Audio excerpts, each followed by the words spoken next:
If you're going to do it, do it. Say what you can do what you say. If you can't do it, don't say you can do it. Don't over-leverage yourself. Don't over-leverage the decision, and then jump in and kind of dip a toe. I think I'll try it out. No, think if you're going to try it out beforehand. But when it's time to go, dive. Finish it. Find out. Come out the other side. Don't leave it. And go, if I just would, that keeps me up at night. I think it keeps a lot of us up at night when you half-ass something.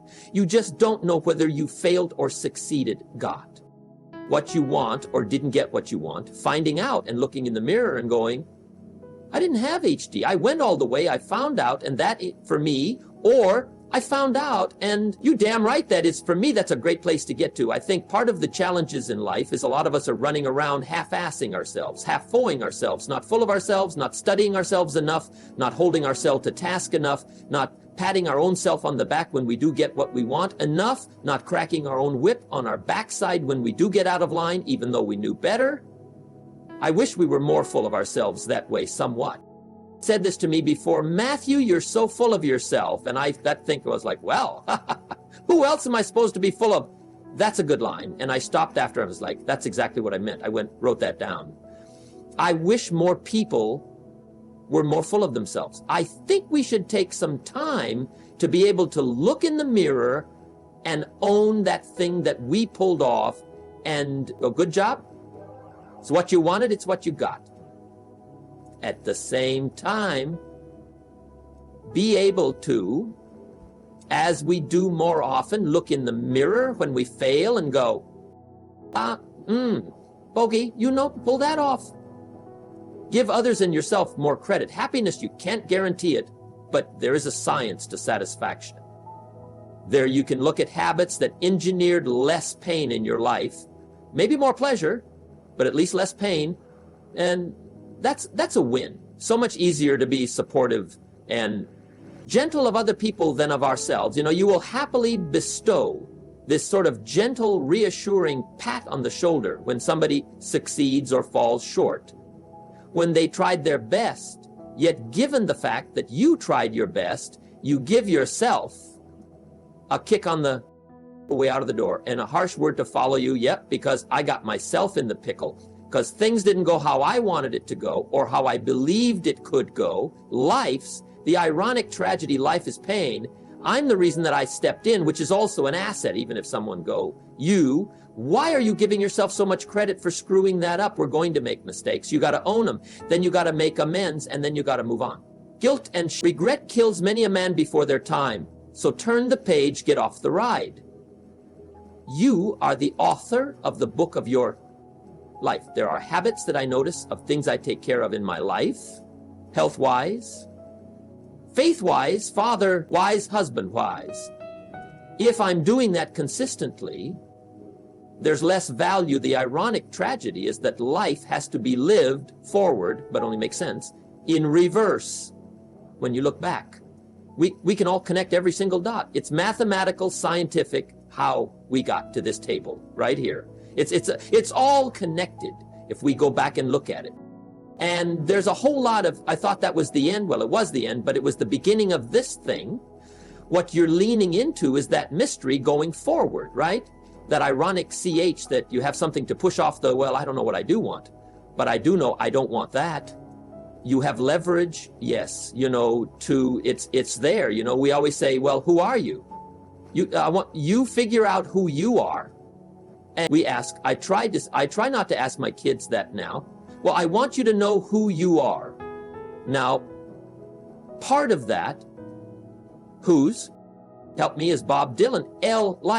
I don't know what all this talks about who we are, men. We are all just what we create ourselves to be. And that gives me a little, oh, that's relaxing. But it's so much easier to figure out who you're not. And if you start eliminating the who I'm not by sheer mathematics, you end up moving toward more of what feeds you and who you are. And it's a hell of a lot easier thing to go, how can I get rid of some in my life, than it is to go, well, how do I go to my true music self? Do I want to press the accelerator more quickly, or do I want to take my foot off the brake. Sometimes the hard work and the endurance and the elbow grease, the work harder, we were talking about that hustle, is not the way out. Sometimes it's, I need to back up, laugh, have a sip of my favorite whatever, and dance my way through the raindrops out of this, Sue.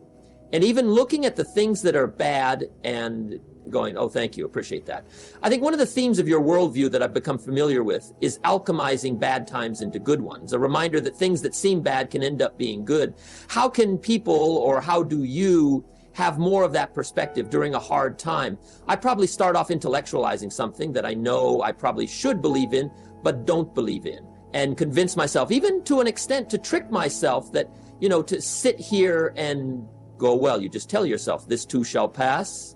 Okay, great. Well, what the hell does that mean? Even if it's true in the moment, you're like, what are you talking about, man? I'm in the debit section. I'm in a warning section. This sucks. I think that how much I'm conscious of it or not, my undeniable optimism in faith that this isn't all it is. And if it is, oh, so what, that's okay, well, then really, so what, you know what I mean? What's the big deal? It minimizes. I seem to have a tendency not to make a bigger deal out of things that other people make a bigger deal of. Dramas, I don't like to create false drama. When it comes into its hard, I am affected. I get the blues. I get sad. I get mad.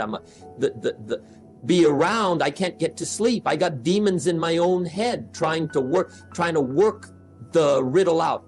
Why did this happen? That's the other thing that's tough for me is I think that any bad thing that happens to me, my initial reaction is, what you do wrong to lead to this? Heard a quote recently that said, every man knows reflection and introspection when he's at his lowest, bad times. You can't do anything other than wallow in retrospective assessments. But one of my favorite things I've learned from you is when things are going well, given that that's presumably what you want to have more of, maybe worth deconstructing that, yes. Can I try and bottle some science here to why things are going well? And I did find consistencies. You were appreciating more, you were pointing out beautiful things and not taking them for granted. And so I found a list of things. I'm like, and when I get off track, I try to remind myself, you've been slacking on some of those. I've definitely found consistencies, and I think we all have them if we just notate them along the way, that they're not by accident. Let's cheers. Let's a tears on the way for all the things that are worked for when we have going right. Also knowing that it's not forever, that we will have a mountain to climb here shortly. What's my best advice I need to give myself right now is listen to my own damn advice. Now, we used to look up in the sky and wonder at our place in the stars. I want to skip the flattery and the Adab boys. Because I do know this, the sooner that we become less impressed with our life, with our accomplishments, with our career, with whatever, that prospect is in front of us, the sooner we become less impressed and more involved with that. And these things, the sooner we get a whole lot better at doing them, it's like we've forgotten who we are. At home, explorers, pioneers, not caretakers. Now, why do you pursue things that scare you? Why seek the role that's hard? Because it cost me something. Because it comes with a price. It's not really a risk unless you can lose the fight. I feel more alive in them. I have an experience in the making of them. I'm nervous every day I come to work. I hear the things you can get away with in this world. Everything. Life is not easy. It is not. Don't try to make it that way. Life's not fair. It never was, it isn't now, and it won't ever be. Do not fall into the trap, the entitlement trap of feeling like you're a victim. You are not. Get over it and get on with it. And yes, most things are more rewarding when you break a sweat to get them. I feel like when I nail a day and I knock it, and I know I did, I feel like, yes, I have a measure at the end of the day. Like you set out to do something, you prepared for it, you had intention, and you did it. That gives me gratification, that makes me feel, gives me significance, that gives me confidence. So be brave, have courage, and when you do, you get stronger, you get more aware, you get more respectful of yourself, and that which you fear. Want to talk about our opponent this afternoon. You're bigger, faster, stronger, more experienced. And on paper, they're just better, and they know it too. But I want to tell you something that they don't know. They don't know your heart. Because heading out there is what I feel like I was born to do, and it excites me. Oh, just because you can? Nah, come on, it's not a good enough reason to do something even when it means having more. Be discerning. Choose it because you want it. Do it because you want to. It's on you. It's on you we remember, the stuff we earn, the stuff we experience, more than what the teacher tells us or what someone gives us for free. We just do. We broke a proverbial sweat on it, whether it was mental or physical or whatever. We built it. We understand. We felt how we got it, how we achieved it, how we got what we wanted. Those stick with us, whether we forget them, intellectual, they were written in our lineage, and they build resilience, and they they build a healthy, true optimism going forward to know that, oh no, I've worked for something before and achieved it, delayed gratification. Oh, there are choices I can make today for myself that will pay me back later in life.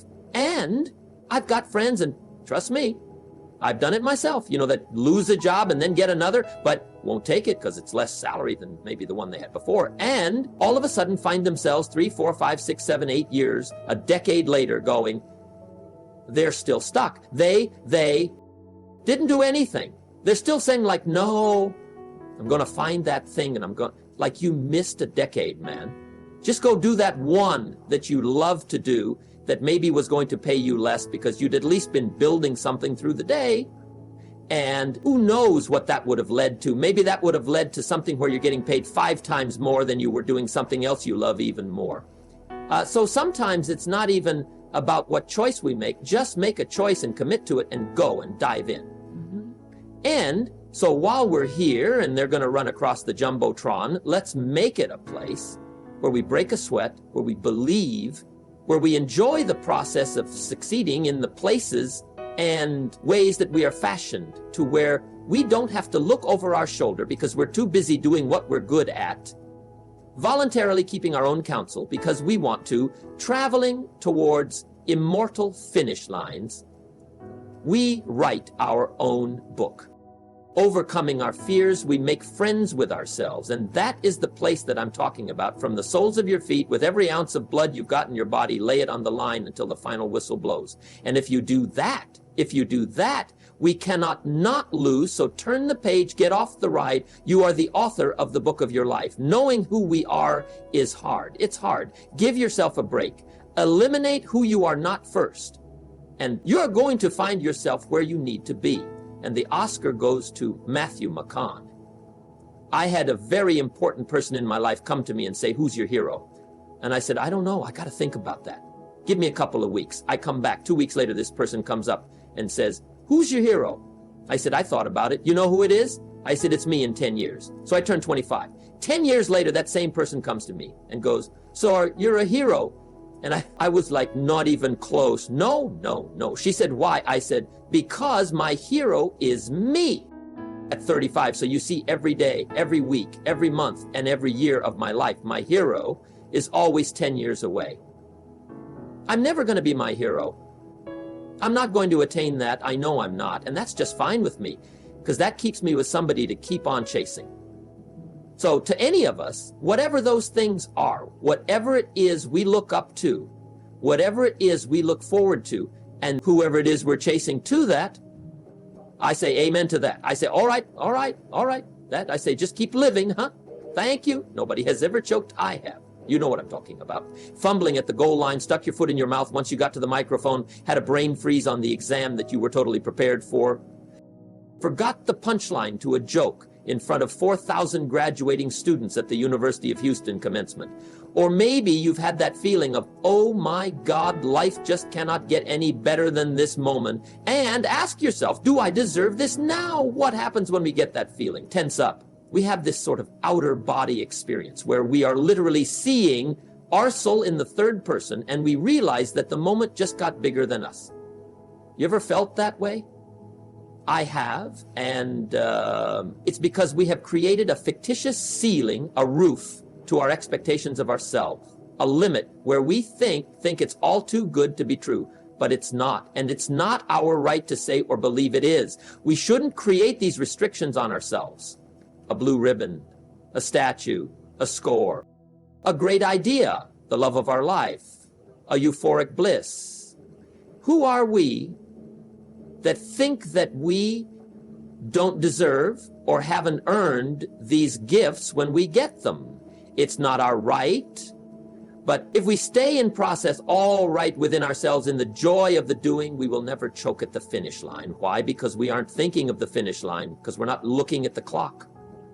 We're not watching ourselves on the Jumbotron performing. The very act that we're in the middle of, no, we're in process. The approach is the destination, and we are never finished. Bo Jackson, what do? He used to run over the goal line, through the end zone, and up the tunnel. The greatest and marksmen in the world, they don't aim at the target, they aim on the other side of the target. We do our best when our destinations are beyond the measurement, when our reach continually exceeds our grasp, and when we have immortal finish lines. And when we do this, the race is never over. The journey has no port. The adventure never ends, because we are always on the way. So do this, and let somebody else come up and tap you on the shoulder and say, hey, you schooler. Let them run up and tap you on the shoulder and say, man, let them come tell you. You can go home now. Let them say, I love you too. Let them say thank you. Take the lid off the man-made roofs that we put above ourselves, and always play like an underdog. Here we go. Responsibility of freedom and the freedom in responsibility. Life's more than just straight Saturdays with as much cake as you want to eat. It just is. You will see how long you last doing that if you really do it. You won't last that long. Responsibility is appreciation of a past. It's building of a lineage. It's investing in ourselves. It's investing in something we started to build yesterday that we want to take into tomorrow. There's a response that gives us freedom. So to actually have true freedom, we have to be more responsible for certain things, for ourselves, who we are constantly investigating and interrogating our better selves to say, I'm going to be a little bit better at this tomorrow, knowing that we never land. We never, there's no tada moment. And that is one thing I think we all got to watch. See, we all are so result oriented, but there's no cha moment. We're always chasing. Yet, and if we can get comfortable and understand and laugh at and be ready to work hard at the fact that we're all just achieving our way to the unachievable, and that's as good as it gets, and that's pretty damn awesome. Thank you, good luck. Just keep living. Thank you, good luck. Just keep living.